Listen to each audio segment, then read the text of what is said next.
PSU, Portland State University, is temporarily pausing gifts and grants from Boeing. It comes after a demand from some students and faculty. They're pointing to the company's weapons manufacturing divisions and its connections to Israel. Fox 12's Carly Olson is live from the Portland State campus with the story this morning. Carly, good morning. Good morning. Well, PSU President Ann Cuddy sent out a letter to students on Friday announcing that she's pausing all gifts and grants from the Boeing company, and that's because Boeing has had a long-running relationship with Israel, and on their website they say they've contributed $3.5 billion to the Israeli economy.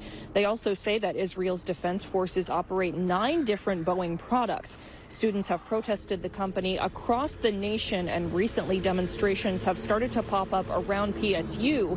That includes a group on Friday that Portland police say they cleared from the South Park blocks.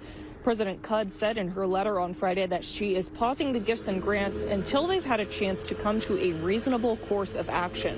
She said they would be hosting a 2-hour moderated debate in May with staff and students to discuss the issue and encourage civil discourse. And so far, PSU appears to be the only Oregon university to have taken such action. And at this time, Boeing has declined to comment on this course of action. Reporting live in downtown Portland, Carly Olson, Good Day, Oregon. All right, Carly, thank you. And we will take a look at how other colleges are responding to these protests later this morning on Good Day, Oregon.